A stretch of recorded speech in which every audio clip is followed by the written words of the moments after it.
అదే కదా రాధా మనోహర్ మీరు విగ్రహారాధన చేసుకోవద్దని దేవుడు అంటలేదు, మమ్మల్ని చేయొద్దు అంటున్నాడు. మీరు చేసుకోండి, ఆయన అంగీకరించిన తర్వాత విగ్రహారాధన చేయకూడదు. మీరు మేము కాదు సార్, ఒకటే క్వశ్చన్, విగ్రహారాధన చేయొచ్చో చేయొద్దా? మేము చేయకూడదు. ఎవరు చేయొద్దు? మేము చేయకూడదు. మీరు చేయొద్దు కదా. అయితే మీ ఎందుకు చేయకూడదు అంటే భక్తుల కూడా సమాధానం ఇస్తాం. మీ భక్తుల ఇంట్లో దగ్గర విగ్రహాలు ఎందుకు ఉంటున్నాయి? చర్చిల పక్కన విగ్రహాలు ఎందుకు సేల్ అన్ని చేస్తున్నారు? చోట్ల లేవు. ఎవరు? యేసుక్రీస్తు నామరూపం ఎలా ఉంటది, ఆయన ఆకారం ఎలా ఉంటది మీకు తెలుసా? పెట్టుకున్నారండి. అది తప్పేనండి. తెలుసా?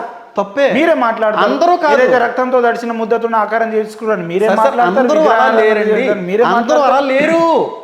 అందరూ లేరు కదా. ఉన్న వాళ్ళు ఎవరు? ఇప్పుడు విగ్రహారాధన అందరూ చేస్తారు. అలా లేరు సార్. ఉన్న వాళ్ళు ఎవరు చెప్పండి? వాళ్ళు దొంగ సేవకులు, దొంగ సేవకులు కాదు, దొంగ గొర్రెలు, క్రైస్తవులు. గొర్రెలు. నేను విగ్రహారాధన గొర్రెలు చేస్తాను. వాళ్ళు జాన్ పాల్ విగ్రహారాధన గొర్రెలు చేస్తున్నట్టుగా, మీరే ఒప్పుకున్నారు.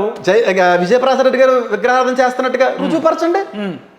అంటే ఒక జాన్పాలు విజయప్రసాద్ రెడ్డి ఉంటే సరిపోయిందా మీకు? సార్ ఒక్క నిమిషం, మీరు పాస్టర్లు అబ్బా, మేము చెయ్యం సార్. మీరు పాస్టర్లు, మీరు చేయరు సార్. వాక్యం తెలిసిన వాళ్ళు చేయరు సార్. మిమ్మల్ని నమ్మి ఇప్పుడు ఊర్లలో భక్తులు ఉంటారు కదా, వాళ్ళ పరిస్థితి ఏంది? వాళ్ళు చేయకూడదండి. వాళ్ళు చేస్తున్నారు కదా. అంటే మీ మీద నమ్మకం, పాస్టర్ల మీద విశ్వాసం లేదా? దేవుని మీద నమ్మకం ఎక్కువైందా? సార్, కాపర్ సరైనడు అనుకోండి, లీడర్ సరైనడు అనుకోండి, కెప్టెన్ సరైనడు అనుకోండి, టీం బాగుంటుందండి.